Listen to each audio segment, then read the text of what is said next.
Hello friends, welcome back to Anu's World of Learning. We are continuing the chapter Adventures in a Banyan Tree. Though the combatants were unaware of my presence in the banyan tree, they soon became aware of the arrival of two other spectators.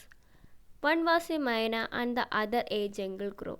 They had seen these preparations for battle and had settled on the cactus to watch the outcome. Had they been content only to watch, all would have been well with both of them. ആൽമരത്തിൽ അദ്ദേഹം ഇരിക്കുന്നത് പാമ്പോ കീരിയോ കണ്ടില്ല. എന്നാൽ മറ്റു രണ്ട് കാഴ്ചക്കാർ വരുന്നത് അവർ ശ്രദ്ധിച്ചു. അതാരൊക്കെയായിരുന്നു? മൈനയും അതുപോലെ തന്നെ ആ പട്ടണത്തിലെ സൂത്രക്കാരിയായ ഒരു കാക്കയും. ഈ പാമ്പിൻ്റെയും കീരിയുടെയും യുദ്ധം കാണാനും അതിൻ്റെ അവസാനം എന്താണെന്ന് അറിയാനും ഈ കാക്കയും മൈനയും കള്ളിമുൾച്ചെടിയിലിരുന്നു. The cobra stood on the defensive, swaying slowly from side to side, trying to mesmerize the mongoose into making a false move. But the mongoose knew the power of his opponent's glassy, unwinking eyes and refused to meet them. മൂർഖൻ പ്രതിരോധത്തിലായിരുന്നു. തല രണ്ടു വശങ്ങളിലേക്കും നീക്കി തൻ്റെ എതിരാളിയായ കീരിയെ തെറ്റായ നീക്കത്തിലേക്ക് നയിക്കാനായിരുന്നു മൂർഖൻ ശ്രമിച്ചത്. എന്നാൽ ഈ പാമ്പിൻ്റെ ഇമ ചിമ്മാത്ത ആ കണ്ണുകളുടെ ശക്തി അറിയാവുന്നത് കൊണ്ട് കീരി ആ കണ്ണുകളിലേക്ക് നോക്കാൻ തയ്യാറായില്ല. അതുകൊണ്ട് തന്നെ ആ ഒരു നീക്കം പ്രയോജനപ്പെട്ടില്ല. Instead, he fixed his gaze at a point just below the cobra's hood and opened the attack. അതിനു പകരമായിട്ട് കീരി പാമ്പിൻ്റെ പത്തിയുടെ തൊട്ട് താഴെയുള്ള ഒരു ബിന്ദുവിലേക്ക് നോട്ടം ഉറപ്പിച്ച് ആക്രമണം ആരംഭിച്ചു. Moving forward quickly until he was just within the cobra's reach, he made a feint to one side. Immediately the cobra struck. His great hood came down so swiftly that I thought nothing could save the mongoose. But the little fellow jumped neatly to one side and darted in as swiftly as the cobra, biting the snake on the back and darting away again out of reach. കീരി പെട്ടെന്ന് മുന്നോട്ട് കുതിച്ചു. പാമ്പിന് എത്താവുന്നതിലും ദൂരത്തിന് തൊട്ടടുത്തുള്ള വശത്തേക്കാണ് കീരി ഒരു കള്ളനീക്കം നീങ്ങിയത്. പെട്ടെന്ന് പാമ്പ് ഒരു ആഞ്ഞു കുത്തു കൊടുത്തു. പാമ്പിൻ്റെ ആ ഒരു നീക്കം കണ്ടപ്പോൾ അദ്ദേഹം വിചാരിച്ചു കീരിക്കെന്തോ ഭയങ്കരമായിട്ടുള്ള ഒരു ആപത്ത് സംഭവിക്കും, കീരിയാണ് തോക്കാൻ പോകുന്നത് എന്ന് വിചാരിച്ചു. പക്ഷേ അവൻ കുഞ്ഞനാണെങ്കിലും ആ പാമ്പിൻ്റെ ആക്രമണത്തിൽ നിന്ന് ആ കീരി ഭംഗിയായിട്ടൊരു വശത്തേക്ക് ചാടി രക്ഷപ്പെട്ടു. അതുമാത്രമല്ല, പാമ്പിൻ്റെ അതേ വേഗത്തിൽ പോയിട്ട് പാമ്പിൻ്റെ മുതുകിൽ കടിച്ച് വീണ്ടും പാമ്പിന് പിടികൊടുക്കാണ്ട് ഓടി. The moment the cobra struck, the crow and the myna hurled themselves at him, only to collide heavily in mid-air. Shrieking at each other, they returned to the cactus plain. പാമ്പ് കീരിയെ കൊത്തിയ സമയത്ത് അവിടെ കാഴ്ച കണ്ടുകൊണ്ടിരുന്ന മൈനയും കാക്കയും പാമ്പിൻ്റെ നേരെ അതിവേഗം പറന്നു ചെന്നു. എന്നാൽ പാതി വഴിയിൽ വച്ച് ഈ കാക്കയും മൈനയും തമ്മിൽ ശക്തമായൊരു കൂട്ടിമുട്ടലുണ്ടായി. അങ്ങോട്ടും ഇങ്ങോട്ടും കുറ്റം പറഞ്ഞുകൊണ്ട് അവർ പിന്നെ കള്ളിച്ചെടിയിലേക്ക് പറന്നു ചെന്നിരുന്നു. A few drops of blood glistened on the cobra's back. The cobra struck again and missed. Again the mongoose sprang aside, jumped in and bit. Again the birds dived at the snake, bumped into each other instead, and returned shrieking to the safety of the cactus. ഏതാനും രക്തത്തുള്ളികൾ പാമ്പിൻ്റെ പുറത്ത് തിളങ്ങി നിൽക്കുന്നുണ്ടായിരുന്നു. പാമ്പ് വീണ്ടും ആക്രമിക്കാനായിട്ട് മുന്നോട്ട് കുതിച്ചു. പക്ഷേ ഒന്നും നടന്നില്ല. കീരി വീണ്ടും ഒരു വശത്തേക്ക് ചാടി കുതിച്ച് പിന്നെ മുന്നോട്ട് ചാടി പാമ്പിനെ കടിച്ചു. വീണ്ടും കഴിഞ്ഞ പ്രാവശ്യത്തെ പോലെ ഈ കാക്കയും മൈനയും ഊളി ഇട്ട് മോളിൽ കൂടെ പറക്കാൻ പോയി. പിന്നെയും കൂട്ടിയിടിച്ചു. പിന്നെ കള്ളിമുൾച്ചെടിയിലേക്ക് സുരക്ഷിതമായി വന്നിരുന്നു. The third round followed the same course as the first, but with one dramatic difference. The crow and the myna, still determined to take part in the proceeding, dived at the cobra, but this time they missed each other as well as their mark. The myna flew on and reached its perch, but the crow tried to pull up in mid-air and turned back. In the second that it took him to do this, the cobra wiped his head back and struck with great force, his snout thundering against the crow's body. മൂന്നാമത്തെ ഊഴം ഒന്നാമത്തേതുപോലെ തന്നെയായിരുന്നു. എന്നാൽ ചെറിയൊരു നാടകീയമായ സംഭവം അവിടെ നടന്നു.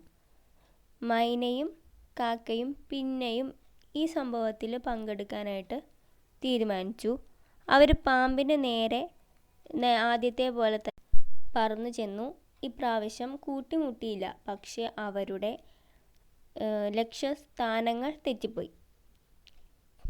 മൈന തൻ്റെ ഇരിപ്പിടത്തിലേക്ക് പറന്നുപോയിരുന്നു. എന്നാൽ കാക്ക തിരിയാൻ വേണ്ടി ശ്രമിച്ചപ്പോൾ പാമ്പ് തല ആഞ്ഞു വീശും. പക്ഷെ ശക്തമായിട്ട് കാക്കയെ ആക്രമിച്ചു. ഒരു ചെറിയ ശബ്ദത്തോടെ പാമ്പിൻ്റെ തലയുടെ മുൻഭാഗം കാക്കയുടെ ശരീരത്തിൽ പതിച്ചു. I saw the bird flung nearly 20 feet across the garden, where after fluttering about for a while it lay still. The myna remained on the cactus plant, very wisely refrained from interfering again. ഏതാണ്ട് 20 അടിയോളം തോട്ടത്തിലൂടെ കാക്ക തെറിക്കുന്നത് അദ്ദേഹം കണ്ടു. അല്പനേരം ചിറകടിച്ചതിന് ശേഷം അത് നിശ്ചലമായി. ഇതെല്ലാം കണ്ടിട്ട് വീണ്ടും ഇതിൻ്റെ ഇടയിൽ ഇടപെടല്ല എന്ന് തീരുമാനിച്ച മൈന ആ കള്ളിമുള്ളിച്ചെടിയിൽ തന്നെ ഇരിക്കാനായിട്ട് തീരുമാനിച്ചു. The cobra was reeking, and the mongoose, walking fearlessly up to it, raised himself on his short legs and with lightning snap had the big snake by the snout. The cobra writhed and lashed about in a frightening manner, and even called itself above the mongoose, but all to no avail. The little fellow hung grimly on until the snake had ceased to struggle. He then smelt along its quivering length and gripped it round the hood, dragged it into the bushes. The myna dropped cautiously to the ground, hopped about, peered into the bushes from a safe distance, and then with a shrill cry of congratulation flew away. പാമ്പ് ക്ഷീണിതനായിക്കൊണ്ടിരുന്നു. എന്നാൽ കീരിക്ക് ഒരു ഭയവും ഉണ്ടായില്ല. പാമ്പിൻ്റെ അടുത്തേക്ക് നേരെ ചെന്നു. അവൻ്റെ ആ ചെറിയ കാലുകളിൽ ആ കീരി ഉയർന്നു നിന്നു. പിന്നെ മിന്നൽ വേഗത്തിൽ പാമ്പിൻ്റെ അടുത്തേക്ക് ചെല്ലുകയും പാമ്പിൻ്റെ തല അവൻ്റെ വായയിൽ അകപ്പെടുന്ന രീതിയിൽ ഒരാക്രമണം നടത്തി. പാമ്പ് പേടിച്ച് പുളയുകയും വളയുകയും ഒക്കെ ചെയ്തു. അത് കീരിയ ചുറ്റി വരിഞ്ഞെങ്കിലും ഒരു ഫലവും ഉണ്ടായില്ല. പാമ്പിൻ്റെ പിടയിൽ അവസാനിക്കുന്നത് വരെ കീരി ശക്തമായി ആ തലയിൽ കടിച്ചുകൊണ്ടിരുന്നു. പിന്നീട് അവൻ ആ വിറയ്ക്കുന്ന പാമ്പിൻ്റെ ശരീരം ഉടനീളം മണക്കുകയും പിന്നെ പത്തിയുടെ ചുറ്റും കടിച്ചു പിടിച്ച് ഒരു കുച്ചിക്കാടിലേക്ക് പാമ്പിനെ വലിച്ചുകൊണ്ട് പോയി. ഇതെല്ലാം കണ്ടുകൊണ്ട് മൈന അവിടെ നിൽക്കുന്നുണ്ടായിരുന്നു. അല്പം നീങ്ങി പാമ്പിനെ എങ്ങടാണോ കൊണ്ടുപോയേ ആ കുച്ചിക്കാട്ടിൻ്റെ അല്പം നീങ്ങി. ഇതെല്ലാം കണ്ടുകൊണ്ട് മൈന അവിടെ നിൽക്കുന്നു. കുറച്ചു നേരം കഴിഞ്ഞപ്പോൾ ഒരു അഭിനന്ദന സ്വരത്തിൽ ഒരു ചിലക്കൽ മൈന പ്രകടിപ്പിക്കുകയും പിന്നെ അവിടുന്ന് പറന്നു പോവുകയും ചെയ്തു. When I had also made a cautious descent from the tree and returned to the house, I told grandfather of the fight I had seen. He was pleased that the mongoose had won. He had encouraged it to live in the garden to keep away the snake and fed it regularly with scraps from the kitchen. He had never tried taming it because wild mongoose was more useful than a domesticated one. അദ്ദേഹവും മരത്തിൻ്റെ മുകളിൽ നിന്ന് ശ്രദ്ധാപൂർവം താഴെ ഇറങ്ങി വീട്ടിലേക്ക് പോയി. അത് കഴിഞ്ഞ് അദ്ദേഹത്തിൻ്റെ മുത്തശ്ശനോട് കീരിയും പാമ്പും തമ്മിലുള്ള യുദ്ധകഥയെല്ലാം പറയുകയും കീരി ജയിച്ചു എന്ന് അറിഞ്ഞപ്പോൾ മുത്തശ്ശനും സന്തോഷമായി. പാമ്പുകളെ തോട്ടത്തിൽ നിന്ന് അകറ്റാനായിട്ട് മുത്തശ്ശൻ ഈ കീരിയെ അവിടെ വളർത്താൻ തീരുമാനിച്ചു. വീട്ടിൽ നിന്ന് ഭക്ഷണാവശിഷ്ടങ്ങളൊക്കെ ഭക്ഷണമായിട്ട് നൽകുകയും എന്നാൽ ഇണക്കിയില്ല. കാരണം ഇണക്കിയ മൃഗങ്ങളെക്കാളും കാട്ടിലെ മൃഗങ്ങളാണ് കുറച്ചും കൂടെ ആക്രമിക്കാനായിട്ട് നല്ലത് എന്നുള്ളൊരു ചിന്തയുള്ളത് കൊണ്ട് മുത്തശ്ശൻ അതിന് ശ്രമിച്ചില്ല.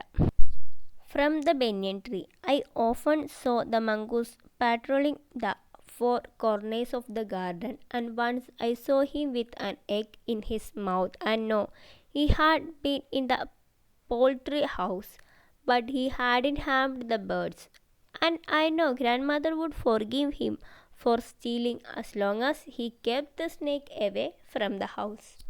ആൽമരത്തിലിരുന്ന് തോട്ടത്തിൻ്റെ 4 ഭാഗത്തേക്ക് നോക്കിക്കഴിഞ്ഞാൽ ഇടയ്ക്കിടയ്ക്ക് ഈ കീരി ആദ്യ കൂടി ഇതിൽ കൂടിയൊക്കെ പോകുന്നത് കാണാൻ പറ്റും.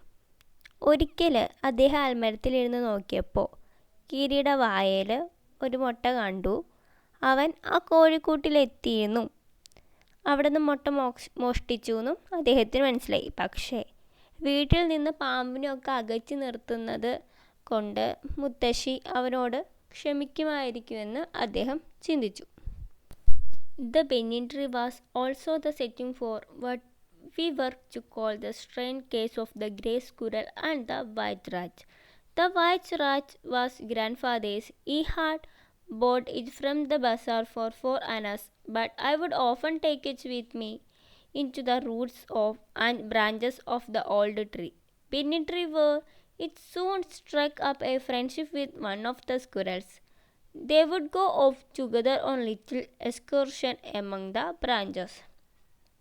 ചാരനിറമുള്ള അണ്ണാൻ്റെയും വെളുത്ത എലിയുടെയും വിചിത്രമായ സംഭവം നടന്നതും ആ ആൽമരത്തിൽ വച്ച് തന്നെയാണ്.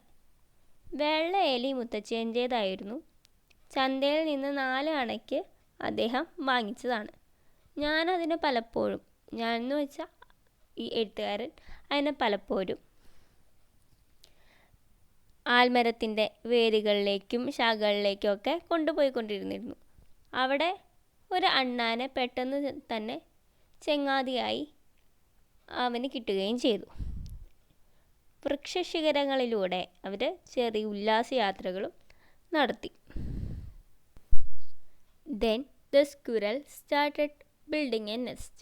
At first she tried building it in my pockets, and when I went indoors and changed my clothes, I would find straw and grass falling out. Then one day grandmother's knitting was missing. We hunted for it everywhere but without success. Next day I saw something glinting in the hole in the banyan tree. Going up to investigate, I saw that it was the end of grandmother's steel knitting needle. On looking further, I discovered that the hole was crammed with knitting, and amongst the wool were 3 baby squirrels, all of them white. അണ്ണാൻ കൂട് നിർമ്മിക്കാനായിട്ട് ആരംഭിച്ചു.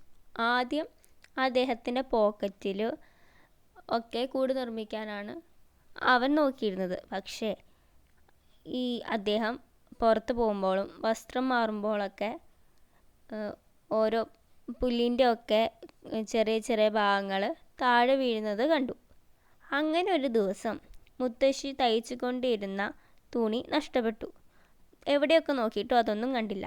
അടുത്ത ദിവസം അദ്ദേഹം ആൽമരത്തിൽ എന്തോ തിളങ്ങുന്നതായി കണ്ടിട്ട് എന്താണെന്ന് സൂക്ഷ്മമായി നോക്കാൻ വേണ്ടി പോയപ്പോഴാണ് മുത്തശ്ശിയുടെ തയ്യൽ സൂചിയുടെ അഗ്രഭാഗം കണ്ടത്. വീണ്ടും നോക്കിയപ്പോൾ ആ ദ്വാരം മുഴുവൻ തുണികൾ കുത്തി നിറച്ച് ഇരിക്കുന്നത് കണ്ടു. ആ കമ്പിളി തുണിക്കൊക്കെ ഇടയിൽ പോയി നോക്കിയപ്പോൾ 3 അണ്ണൻ കുഞ്ഞുങ്ങൾ അദ്ദേഹം കണ്ടു. ആ 3 അണ്ണൻ കുഞ്ഞുങ്ങളും വെള്ള നിറത്തിലുള്ളതായിരുന്നു. Grandfather had never seen white squirrels before, and we gazed at them in wonder. We were puzzled for some time, but when I mentioned the white rat's frequent visits to the tree, Grandfather told me that the rat must be the father. Rats and squirrels were related to each other, he said, and so it was quite possible for them to have offspring, in this case white squirrels. ഇതിനു മുമ്പ് മുത്തശ്ശൻ വെള്ള അണ്ണാൻ കുഞ്ഞുങ്ങളെ കണ്ടിട്ടുണ്ടായിരുന്നില്ല. ഞങ്ങൾ അത്ഭുതത്തോടെ അവയെ നോക്കി. അല്പനേരത്തേക്ക് ഞങ്ങൾ വിസ്മയിച്ചു പോയി. പക്ഷേ വെള്ള എലിയുടെ ഇടയ്ക്കിടയിലുള്ള ആൽമര സന്ദർശനം അദ്ദേഹം മുത്തശ്ശനെ സൂചിപ്പിച്ചപ്പോൾ വെള്ള എലി തന്നെയായിരിക്കും ഈ കുഞ്ഞുങ്ങളുടെ അച്ഛനെന്ന് പറഞ്ഞു. എലികളും അണ്ണാന്മാരും പരസ്പരം ബന്ധമുള്ളവയാണ്, അതുകൊണ്ട് അവയ്ക്ക് കുഞ്ഞുങ്ങളുണ്ടാവുക തികച്ചും സാധ്യമാണെന്ന് മുത്തശ്ശൻ പറഞ്ഞു. ഈ സംഭവം വെള്ള അണ്ണാൻ കുഞ്ഞുങ്ങൾ വളരെ അത്ഭുതത്തോടെ അവർ കണ്ടുനിന്നു. This is the end of the chapter. We will meet in the next video. Please like, share and subscribe. Thank you.